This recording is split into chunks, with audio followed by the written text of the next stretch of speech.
All right, man, peace. So, brothers, in the aftermath of the 2019 NBA offseason, which seemed to have more ups and downs and plot twists than the NBA regular season and playoffs combined, we now have to reassess what the future of the league is going to be, especially in this quote-unquote player empowerment age, where superstar players and star players are willing to show that they're going to forsake 30, 40, 50, even $80 million in contractual obligations from these franchises in order to team up on other franchises of their own choosing. They truly are changing the NBA business paradigm.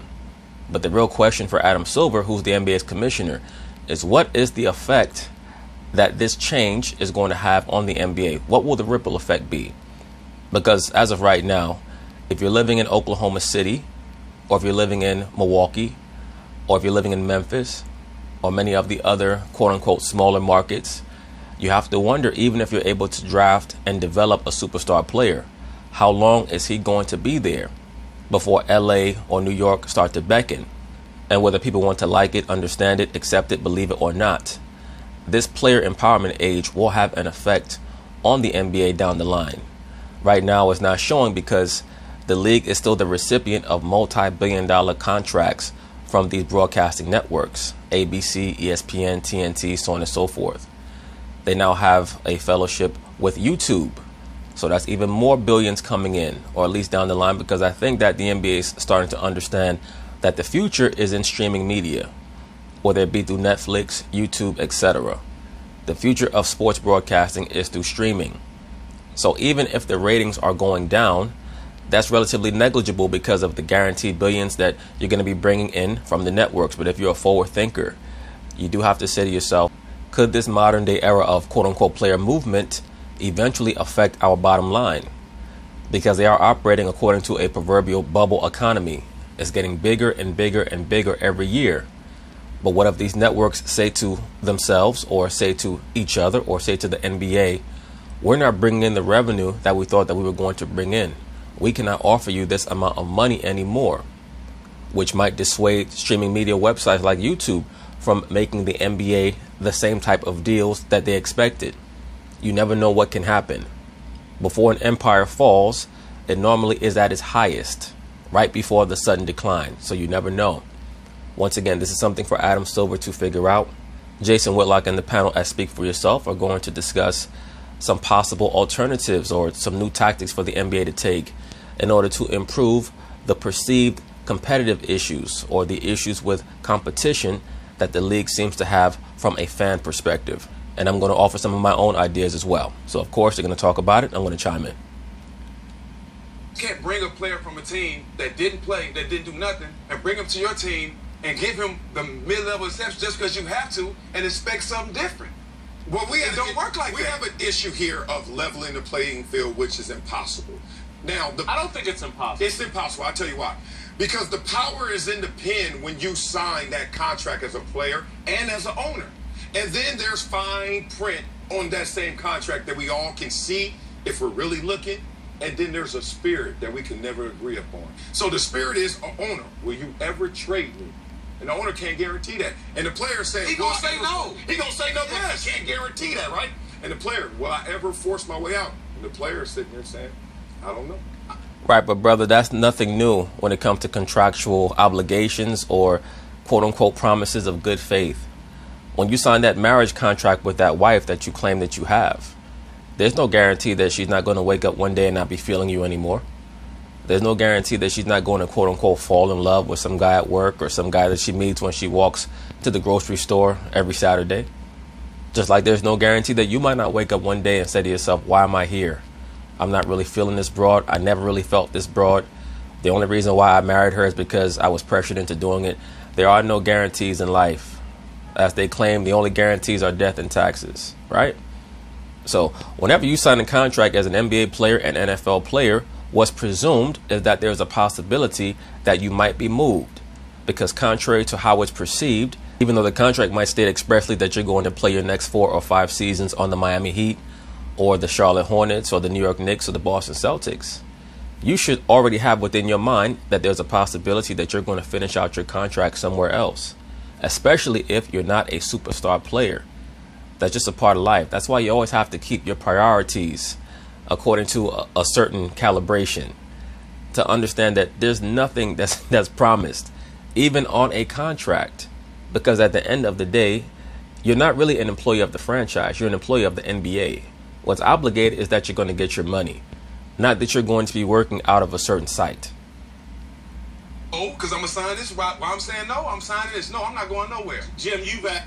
Well, you could say that's Steven Jackson, but as we all know, players who have signed contracts have requested trades repeatedly over the last few years. So the players are not really any better than the owners when it comes to honoring their quote-unquote word. A big picture in terms of, and the NBA is at a point where they are starting to think of big picture ideas. How can we improve the regular season? Should we shorten games? Should we play a mid-season tournament? I've been arguing at least for 15 years in all these professional sports where all this television money's come in. The games are just, the money has just so dramatically changed the game. Brother, I have news for you. Money dramatically changes everything. Everything. Whenever we assess the dynamic of our rapport or relationship with anyone, whether it be family, our significant other, our colleagues, co-workers, whatever you want to call it, money will always change everything. You can go to work and work right next to your homeboy for 10 years and let him find out that you got a promotion that he does not think you deserved and that you're going to be making more money than him. I promise you that it's going to change your rapport. The real issue with the NBA right now is that they're trying to figure out how to control the players when they need to be trying to figure out how to control the owners. Because if you control the owners, you can control the players through the owners. Stop trying to control the players. All that's going to create is a black eye for your league, especially a league that wants to depict itself as being super liberal and quote unquote understanding to people of color. Do not attack the situation from that vantage point or from that perspective. You have to attack the owners. And when I say attack the owners, address them in a way to help them understand how it will be much more conducive for them to gain a stranglehold on this situation if restrictions were placed on their conduct than it would if restrictions were placed on quote unquote player movement or how much money players can make. Because it's very obvious that the players are purposefully trying to buck the system to show the owners that they cannot be controlled. That they need to take a look at the structure and how they pay guys. And what I've always suggested, and I hope I can express this idea succinctly and in a way that people can understand. Steven Jackson said he's going to ask Jason Whitlock the definition of succinctly later. And so I think teams need to have slots in terms of 1 to 15 on the roster, what you can pay your number 1 guy, what you can pay your number 2 guy, what you can pay your number 3 guy. Well, brother, here's the issue with that. There are a couple of issues with your slot payment scale. And as you've already stated, you thought up this idea years ago. So that idea is very antiquated, especially since NBA players have already shown that they're not concerned with chasing the money. We've just seen Kawhi Leonard basically give up almost $100 million in guaranteed money. Once he left the Spurs and then left the Raptors, he showed you that he does not care about money. Just his lifestyle shows you that he does not care about money in the grand scheme of things. What these players are more interested in is feeling like they've made their own decision to determine where they want to be and what they want to do in their own lives. So we cannot attack the situation by creating more stratifications on payment scales and monetary dispersals. We can't be concerned about that. Once again, people are always trying to figure out how to control the players, and that tactic does not work. It's like trying to figure out how to control a woman or how to control, like say for example, if you ever research or read anything about Muhammad Ali, his trainer Angelo Dundee would always say that Ali was someone who did not like to be given orders to overtly.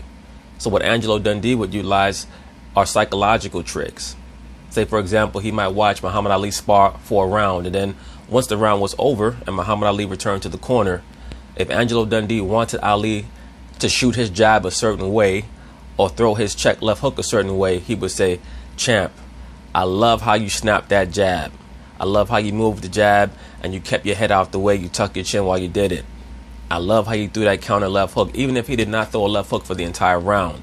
That was his way of trying to surreptitiously put certain thoughts within Ali's mind on a subconscious level of what he wanted him to do and how he wanted him to fight.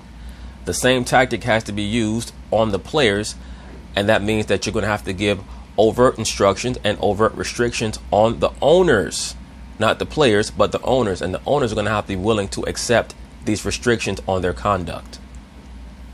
And then now guys won't be Anthony Davis. If I can only be slotted number 2 with the Lakers and only get X number of dollars, he's less likely to say, oh, let me go play with LeBron James.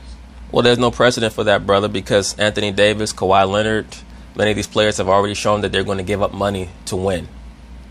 They've already shown that, or to be where they want to be.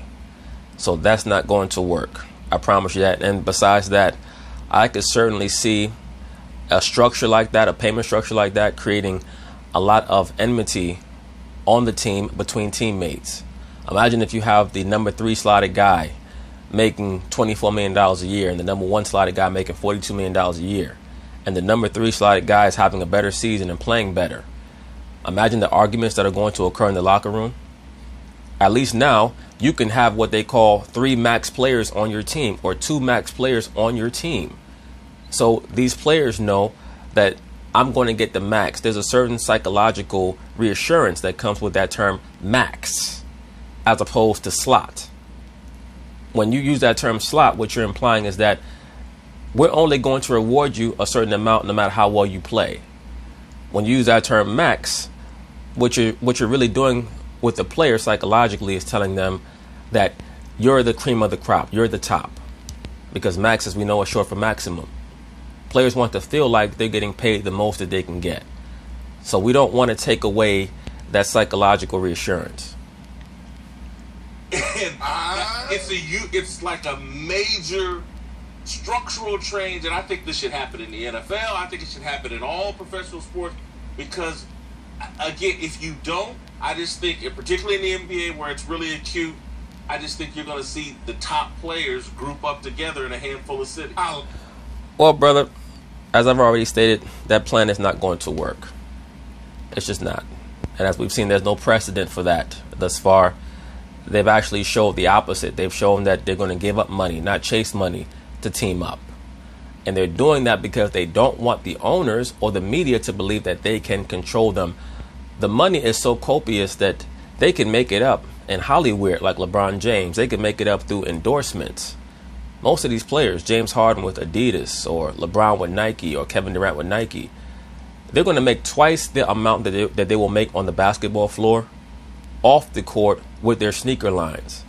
Just going abroad to China and building up the Far Eastern market, they're going to make way more money. These players are making high 8 to low 9 figures a year.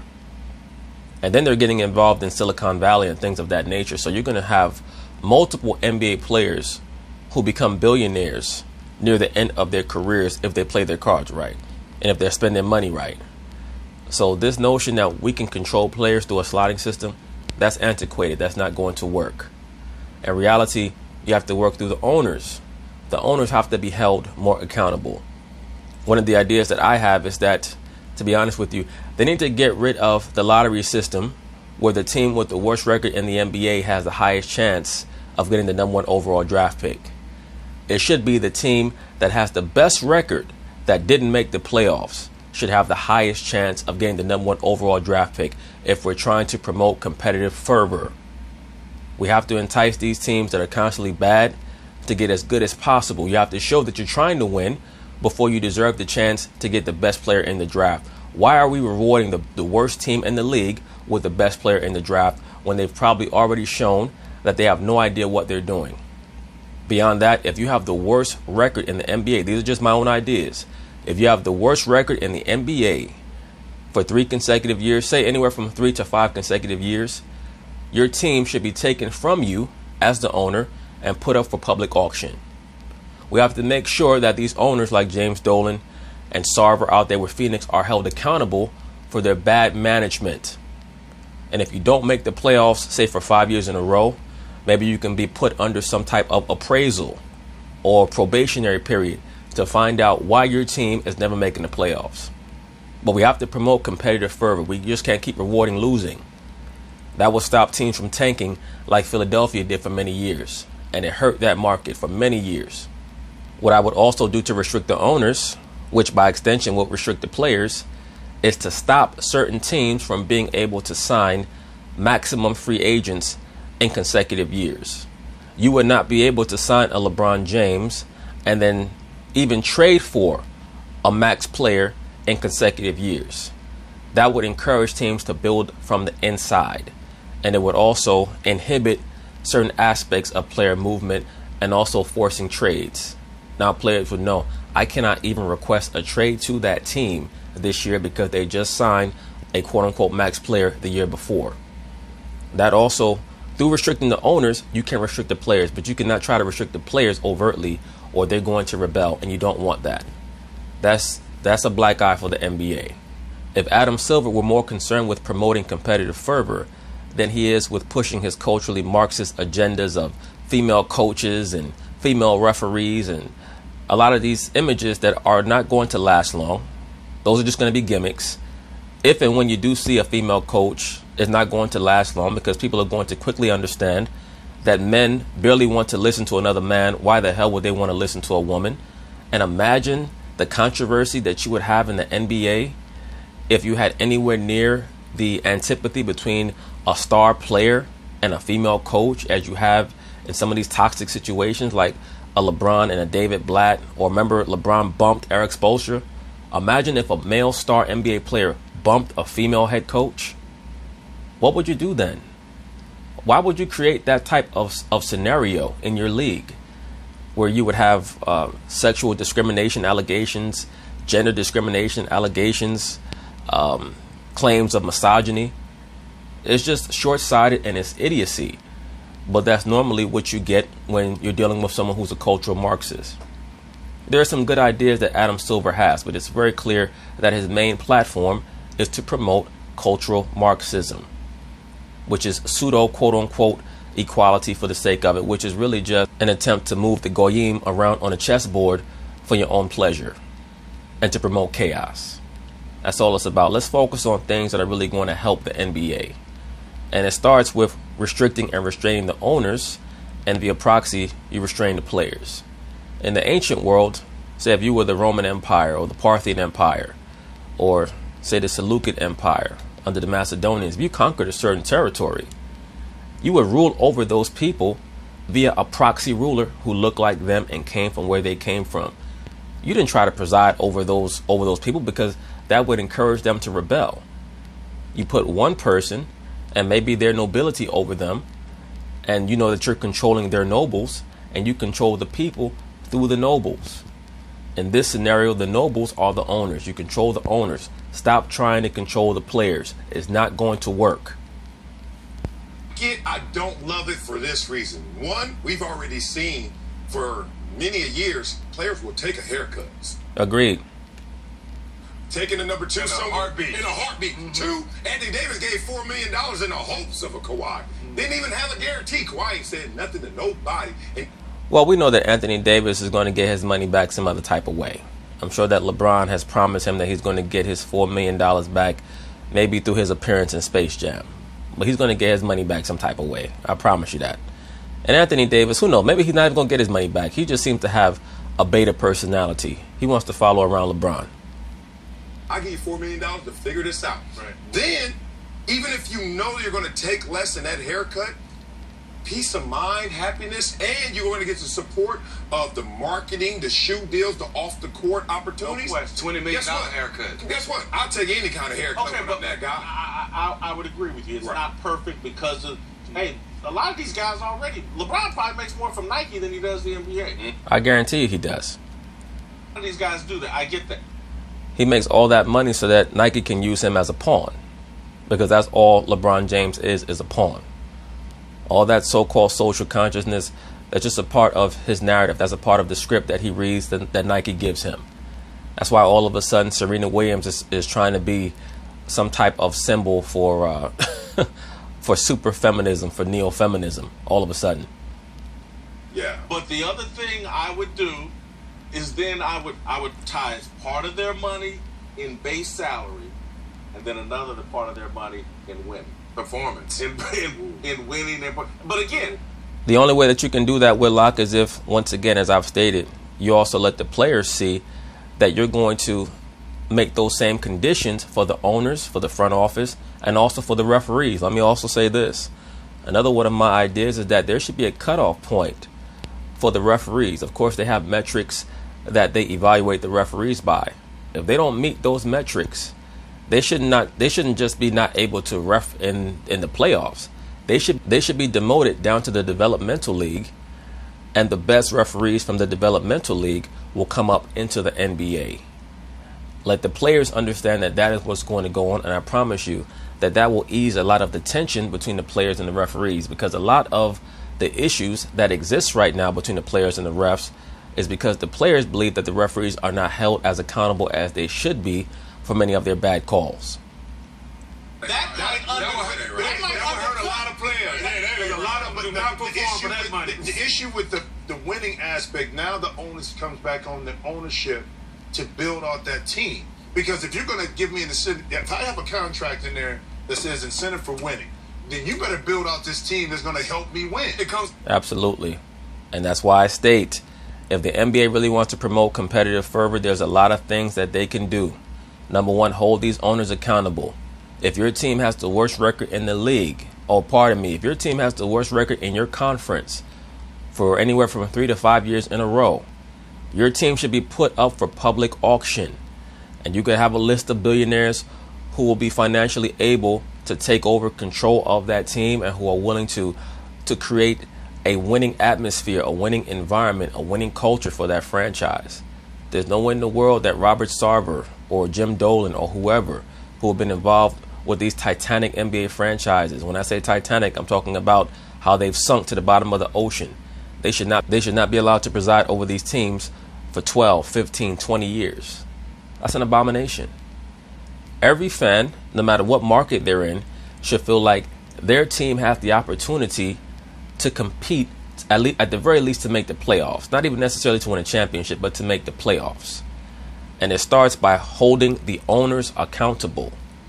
If your team has not made the playoffs for 5 years in a row, there should be some type of probationary period that you're placed on as an owner to figure out what's going on here with your front office, what's going on here with your player development. It's going to make you hold your coaching staff to a far higher standard, your front office, as well as your players. You just can't put everything on the players. You have to put it on the owners on down. And that's what's going to make the players respect the process more. To the scout, you see what I'm saying? Because you got to, if I got to win 60 games a year, 70, I can't do it by myself. So the owners got to be on the owners too to be able to build out that team that gives me an opportunity to reach that incentive. I would agree. And it would undercut my deal, because then it's like Anthony Davis saying, well, hell, I'll be number 2 because we're going to win so many games. I'm going to make money up. But also, that does incentivize the organizations to run themselves properly in a way that makes sense. Again, Once again, I have no idea why these owners are just allowed to maintain control over the team. I understand that you bought the franchise, but you're basically just an outlet for the NBA brand. If you're showing that you're not up to par in how you run your business, it should be taken away from you. Basically, the NBA owners are a board of trustees. They should be able to vote you out. It should be mandatory that you get voted out if your team is deplorable enough for 3 to 5 years. You cannot have a team finishing at the bottom of a conference 3 to 5 years in a row. No, sir. This probably 15 years ago, and I have other ideas that I think the league should jump on in terms of, I don't think they need to turn this off-season free agency stuff into television shows. Yes. This should not play out in private. Well, here's the issue with that, brother. If you play out the off-season scenarios on TV, you're going to have a lot of players who are not going to want to do it. The storyline or the narrative that everyone was captivated by this offseason was Kawhi Leonard. You think that Kawhi Leonard is going to allow a TV camera to follow him around as he makes his decision of what team he's going to go to and who he's leaving and why? Do you think that Kevin Durant is going to want a camera in his face as he discusses why he wants out of Golden State? I'm leaving Golden State because I'm tired of Steph Curry taking some of my shots. Or I can't stand Draymond. I never want to see him again. Or Steve Kerr is fake as hell and he pisses me off. You think he wants to say that into the camera? That's not really going to happen, bro. This should play out on television. It's another aspect that a reality-based TV show where, again, I would love to see guys at the end of a season decide, the team decide, how are we going to cut up this money based off of how we interacted as a team over the course of the season. Well, I have to say this, bro. And I noticed that, once again, and we have a habit of doing this, we always want to put the onus on the players. Players are never going to agree to allow other players to decide who's going to make money and how the pie is going to be divvied up. Because if you allow that, that's only going to augment exponentially the jealousies and a lot of the rivalries within the locker room. Imagine if you had the Boston Celtics coming together to figure out who's going to get paid how much. I promise you there would have been fistfights, and who knows, it might escalate to something even worse.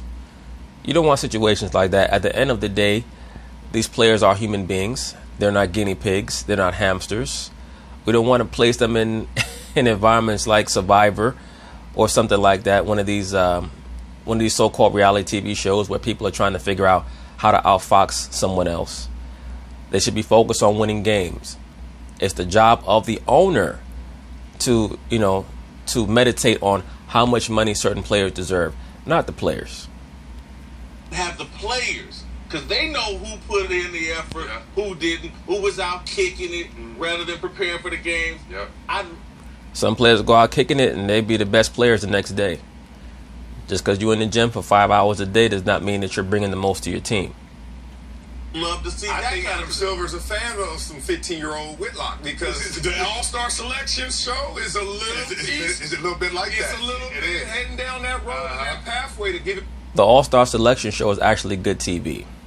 What Whitlock is talking about, that will create a very explosive locker room. Reality show. The war show now too. Yes. The war show now too. They need to really think outside the box and not be afraid. And that's what I like about Adam Silver when he's talked about shortening the season, game in between, or some kind of tournament in the middle of the season. He doesn't seem afraid of change. Well, Adam Silver knows that the league is going to have to change because of all the money. This notion that the players should play less games today because there's so much more stress placed on their body because the athletes are bigger, stronger, faster, and the pace is faster, that's just not true. The athletes in today's NBA are no better than they were in the 1960s. Believe it or not, they are not any better. It's just the training techniques are different.